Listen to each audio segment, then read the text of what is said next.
오순절날 제자들이 성령을 받고 배우지 않는 나라 말로 복음을 전하기 시작했습니다. 120명이나 되는 제자들이 갑자기 여러 가지 언어로 복음을 전하기 시작했습니다.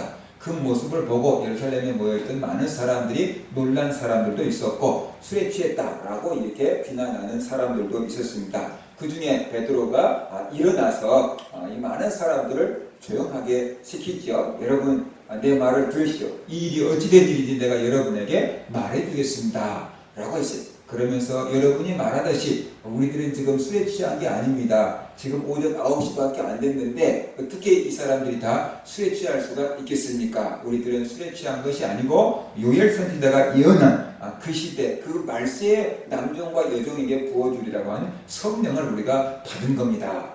요엘 선지자 예언이 오늘 이 자리에 이루어진 겁니다 라고 하면서 베드로가 하나님의 말씀을 전했습니다. 그래서 이것은 요엘 선지자가 예언한 남종과 여종에게 말세의 성령을 부어주시다고 하신 약속이 성취입니다 라고 얘기했고요. 지금은 말세입니다 라고 얘기했어요. 구약 시대가 끝나고 유대인 중심의 세계관이 끝나고 이제 새로운 세계가 열리는 그 말세다 라고 이렇게 얘기를 했죠. 이제 오늘은 그 다음에 베드로가 많은 사람들에게 설교한 내용입니다. 예수님은 하나님이 보내신 주요 그리스도라는 것이 베드로의 설교의 핵심입니다. 베드로가 말하죠. 여러분들이 다 아시는 것처럼 예수님은 하나님이 보내신 그리스도입니다. 예수님이 그리스도라는 증거는 하나님의 큰 권능과 능력과 기사를 예수님을 통해서 행하신 겁니다 라고 이렇게 말하고 있어요. 유대인들은 그가 하나님의 사람인지 아닌지 구분하는 것이 표적이었어요. 어떤 기적, 예언 얘기했는데 그것이 이루어지면 저 사람이 하나님의 사람이 맞구나. 그런 표적과 기사를 보이지 않으면 의심하고 믿지 않았죠. 그런데 예수님이 이 땅에 오셔서 수많은 기적과 표적과 이적을 행하시지 않았느냐. 여러분들도 그것을 다 듣고 보았고 알았다. 그러니까 이 예수님이 바로 하나님이 보내신 그리스도라는 증거입니다 라고 이렇게 말을 하고 있어요. 예수님은 하나님의 뜻을 따라서 이 땅에 오셨습니다. 그리고 우리들의 죄를 구원하기 위해서 십자가의 대속물로 내어준 바 됐습니다. 하나님의 계획이라는 거예요. 예수님이 이 땅에 오신 것과 예수님의 십자가에서 죽으신 것 하나님의 계획 속에 있다는 거예요. 우리를 구원하기 위한 하나님의 계획이었다는 거예요. 그런데 문제는 여러분들은 악인의 손을 빌려서 예수를 십자가에 못 박아 주겠습니다 라고 말하세요. 악인이라는 것은 죄를 많이 졌다는 보다는 유대인 아닌 이방인 사람들의 손을 빌려서 예수님을 십자가에 못 박아 주겠습니다 라고 말하고 있습니다. 그걸로 끝났으면은 이런 일이 벌어지지 않겠죠. 그런데 베드로 얘기는 계속되는 거예요. 그런데 하나님이 그 예수를 죽은 자 가운데서 살리셨습니다. 예수님은 죽은 지 3일 만에 살아나셨습니다. 여러분 가운데 부활은 있을 수 없다고 생각하는 사람들이 많이 있을 겁니다 라고 지금 베드로는 생각했어요. 그래서 여러분이 부활을 믿지 못하겠지만 부활은 다윗 때부터 예언된 겁니다 라고 이렇게 말하고 있습니다. 유대인들은 하나님의 선지자가 예언해놓고 그것이 이루어진 거면 그건 믿었거든요. 그런데 보통 사람들이 죽었으면 끝이지 어떻게 다시 살아나 라고 생각하고 사람들이 부활을 믿을 수가 없는 거죠. 그럴 때 베드로가 지금 유대인들에게 가장 적합하게 부활은 성경에 예언된 거야 라고 지금 얘기를 하면은 유대교 구약 성경을 믿는 유대인들 입장에서 정말이야? 라고 하면서 굉장한 반응을 보일 수 있기 때문에 지금 베드로가 구약 성경을 가지고 와서 얘기를 하고 있습니다. 여러분이 부활을 있을 수 없는 일이라고 생각할 줄 압니다. 그런데 다윗이 부활에 대해서 이미 예언해놨습니다 라고 이렇게 말하고 있습니다. 이스라엘 백성들 중에서 다윗을 의심할 사람은 없거든요. 그런데 그 다윗이 이미 부활에 대해서 예언해놨다 라고 이렇게 말하고 있습니다. 다윗은 오래전부터 예수님이 부활하실 것을 예언했습니다. 다윗은 예수님을 자기 주라라고 고백했습니다. 다윗이 예수님보다 한참 전에 왔던 사람이고 예수님이 다윗의 후손이었잖아요.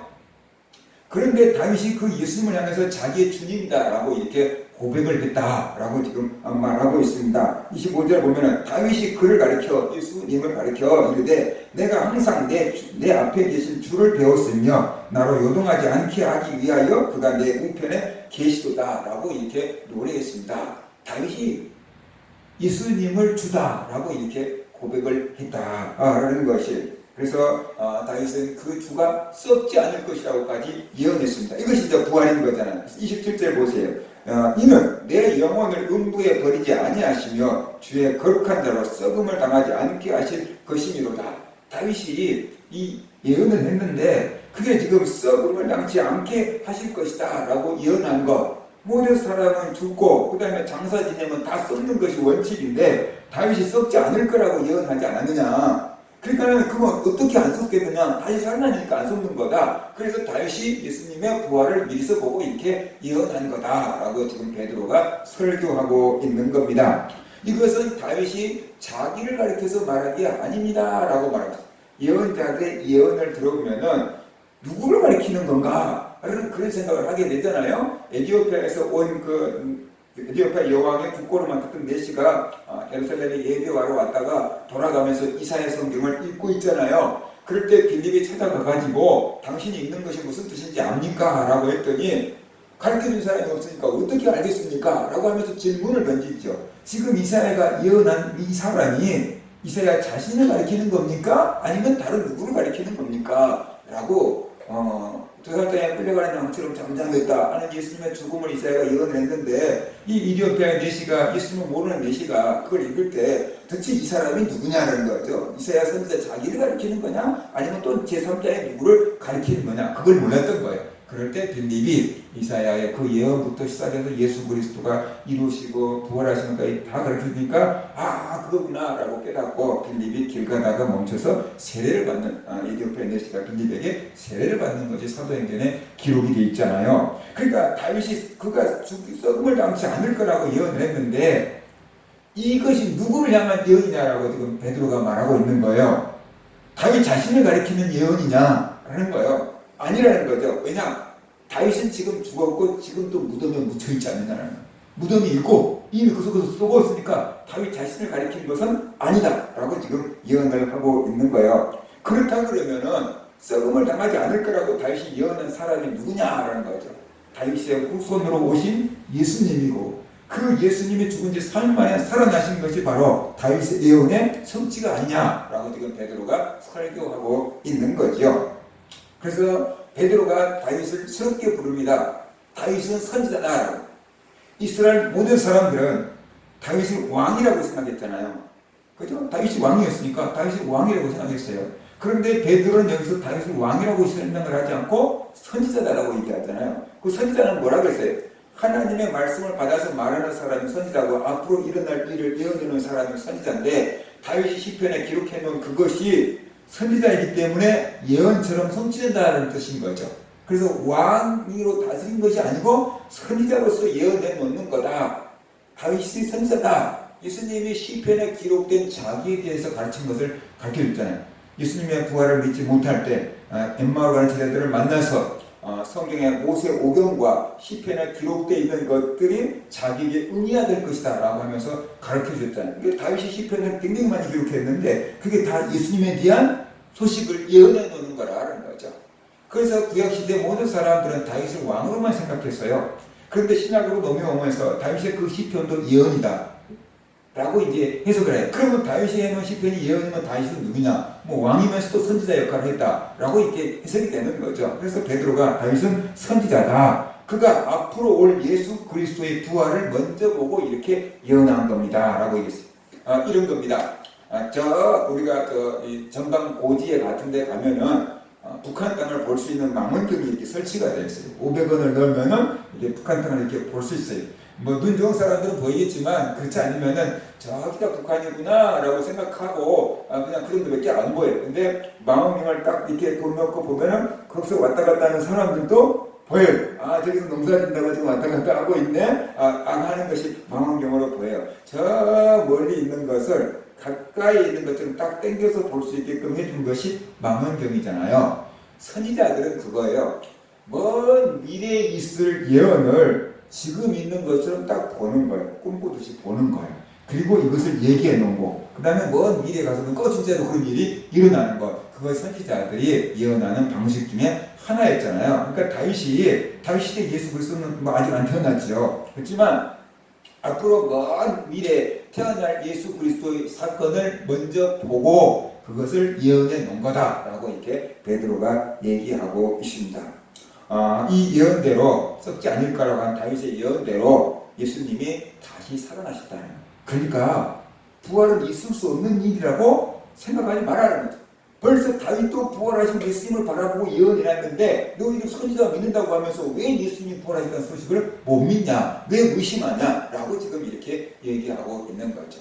유대인들이 가지고 있었던 권위, 유대인들이 가지고 있었던 권위는 성경에서 이렇게 예언했다 라고 말하면 유대인들은 그게 사실이라면 받아들이는 그 권위, 오늘날 말하면 뭐 학자나 과학자나 박사가 조사해갖고 이렇게 결과가 나왔습니다라고 사람들이 그렇구나 라고 받아들이는 것처럼 그런 권위가 있었다는 거죠. 그래서 이 요엘 선지자의 권위를 가져왔고 그 다음에 다윗의 권위를 가져와서 요엘 선지자가 예언한 것이 지금 이 사건입니다. 그 다음에 다윗이 예언해 놓은 대로 예수 그리스도가 부활하셨습니다 라고 베드로가 설교했어요. 그러니까 이론적으로나 종교적으로 본다면 베드로는 완벽한 설교를 한 거예요. 유대인들에게 정말로 완전할 수밖에 없는 유대인들의 가치관을 확 뒤집어놓는 다윗이 부활을 예언해놨구나 라고 가치관이 확 아무 어떤 학교도 이런 걸 가르쳐준 적이 없는데 그렇게 설교를 지금 명쾌하게 해내고 있습니다. 그리고 또 베드로가 이렇게 얘기해요.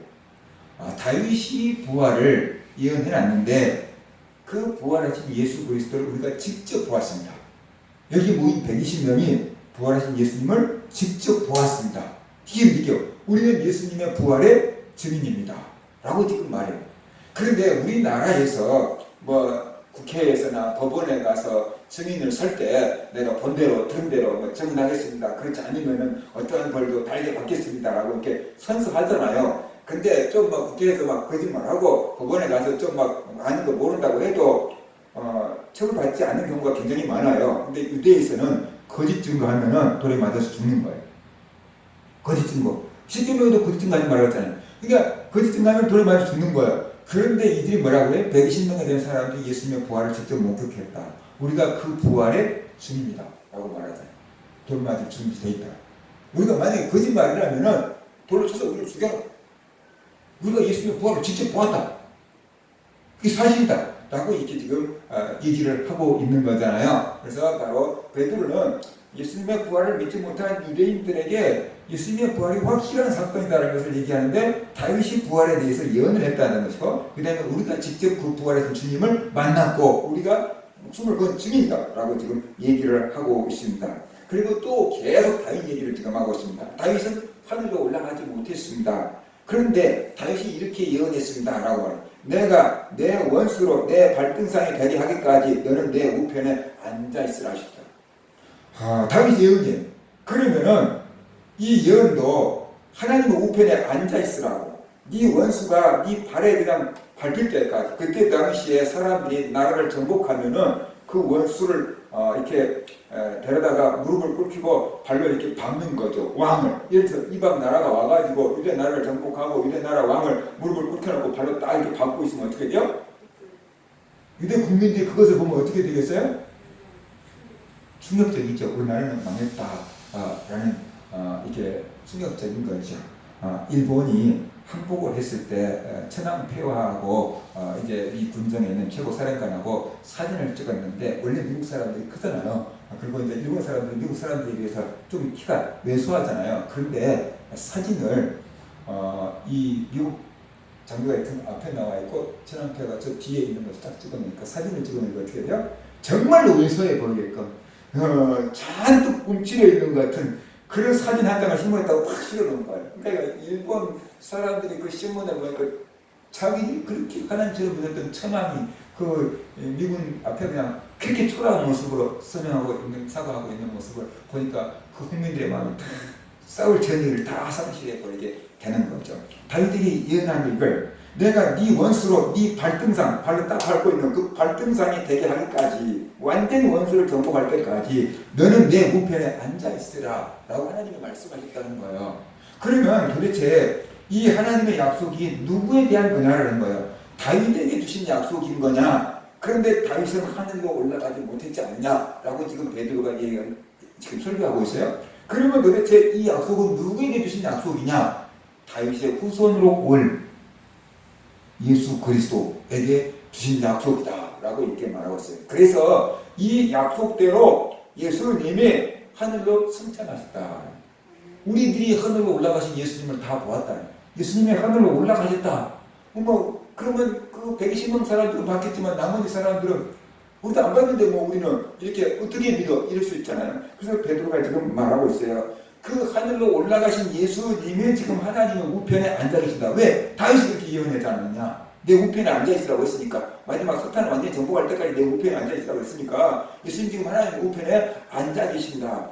그러면 예수님이 하나님 우편에 앉아 계시는 증거가 뭐냐? 뭐냐? 네가 하나님 우편에 봤느냐? 베드로 얘기는 이거예요. 하나님의 우편에 올라가신 그 예수님이 지금 너희들이 듣고 보는 이 성령을 하나님께 받아서 우리에게 부어주셨다. 이 성령도 하나님의 영인데 예수님이 하나님의 우편에 올라가셔서 그 하나님의 영을 받아서 우리에게 부어주어서 우리가 지금 배우지도 않는 나라 말로 복음을 전하고 있는 것. 요엘이 예언에는 그것이 지금 성취되고 있고 다윗이 예언에는 그것이 지금 성취되어 있는 역사의 중요한 현장에 지금 여러분이 있는 겁니다 라고 지금 말하고 있는 거죠. 바로 이 성령을 예수님이 보내주시는 것 그 자체가 바로 하나님의 우편에서 예수님이 하나님께로부터 성령을 받아서 우리에게 지금 부어주었고 우리가 성령을 받아서 이렇게 새로운 사람으로 바뀌고 복음을 전하고 배우지 않는 나라 말을 하게 된 겁니다 라고 베드로가 지금 설교하고 있는 거죠. 그래서 베드로가 이렇게 설교를 마치고 마지막 이제 적용과 겉면의 말을 하죠. 그런즉 이스라엘 온 집은 확실히 깨달으십시오 라고 베드로가 말해요. 이스라엘 모든 사람들, 내 말을 듣는 모든 사람들은 깨달으시기 바랍니다. 뭘 깨닫냐? 여러분이 십자가에 못 박은 이 예수를 하나님이 주와 그리스도가 되게 하셨습니다. 그것을 깨닫기 바랍니다 라고 말하고 있는 거죠. 여러분이 그 가치를 알아보지 못하고 예수님을 십자가에 못 박아 죽였는데 하나님은 그 예수를 주와 그리스도가 되게 만드셨습니다. 여러분이 그 사실을 깨달아야 합니다 라고 지금 말하고 있는 거죠. 사람으로 태어나서 영적으로 사람으로 태어나서 하나님 앞에서 가장 큰 깨달음은 예수님이 나의 주고 나의 구세주다는 것을 깨닫는 것. 그것이 내 영혼이 사는 전환점인 것이죠. 학교에서 지식 배운 건 이 세상에서 사용하면 끝인 것입니다. 아무리 많은 지식을 배웠을지라도 죽으면 가져갈 수가 없는 겁니다. 그런데 예수 그리스도가 나의 주요 나의 그리스도라는 것을 깨닫고 믿게 되면은 그 믿음으로 오는 그 영원한 생명은 죽은 다음에까지 계속 이어진 것이니까 이것이 가장 중요한 깨달음인 거다. 그래서 우리가 알아야만 되다라는 것이죠. 그래서 베드로가 이스라엘 모든 집은 이 사실을 깨달으십시오 라고 지금 말하고 있어요. 왜 깨달으라고 했을까요? 유대인들은 날이나 밤이나 그리스도를 기다리고 있었어요. 로마 학대가 심하면 심할수록 그리스도가 와서 그 손에서 자기들을 구원해 줄 것을 기다리고 있었어요. 그런데 정작 기다렸던 그리스도가 왔는데 구세주가 왔는데 그를 알아보지 못하고 죽이고 말았어요. 자기들이 진짜로 기다렸던 그 구세주가 왔는데 그를 알아보지 못하고 죽였다는 거예요. 그래서 알아볼 눈이 없으면 황금을 보고도 알아볼 눈이 없으면 그냥 잡속인 줄 알고 버릴 수밖에 없는 것처럼 알아보지 못하면 소용이 없는 거죠. 그래서 이제 영적인 눈을 뜨고 예수 그리스도가 주요 그리스도인 것을 깨닫기 바랍니다. 그 깨닫고 예수 그리스도를 믿어서 모든 죄를 용서받고 구원을 받기 바랍니다 라고 이렇게 베드로가 설교하고 있어요. 놀라운 설교를 하고 있는 거죠. 근데 중요한 건 이거예요. 베드로는 랍비도 아니고 공부를 많이 한 사람도 아니고 어부로 살다가 예수님 3년 따라다닌 것밖에 없었는데 그가 랍비들도 하지 못한 이 설교를 하고 평생을 성경을 연구한 랍비들도 그 다윗 예언이 부활에 대한 것이고 예수님의 승천에 대한 것이고 그 예수 자기 후손으로 오실 그리스도에 대한 것이라는 것을 깨닫지를 못했는데 베드로가 한순간 그걸 깨달아 버렸다는 거예요. 그리고 그 많은 사람들에게 자신 있게 일어나서 설교를 했다는 거죠. 어떻게 베드로가 이 엄청난 사건을 이 엄청난 성령을 깨달을 수 있었겠느냐? 성령이 임하시니까. 할렐루야. 베드로가 주는 그리스도의 살아계신 하나님의 아들이라고 고백했을 때 이를 너에게 알게 하신 이는 혈과 육이 아니고 하늘에 계신 아버지라고 그랬잖아요. 베드로가 성령을 받고 나니까 다윗의 예언, 요엘의 예언을 쫙 깨뜨리게 된 거죠. 아, 그것이 이 사건에 대한 예언이었구나 하는 것을 딱 깨닫게 된 거예요. 공부를 아무리 많이 해도 활용하지 못하면 소용이 없어요. 그래서 옛날 사람들이 그렇게 말했어요. 구슬이 서말이라도 껴야 보배가 된다. 깨지 못하면 소용이 없다라고 말씀한 거죠. 아무리 많은 공부를 했을지라도 그것이 딱 꿰뚫어지지 않으면 쓸 수가 없는 거예요.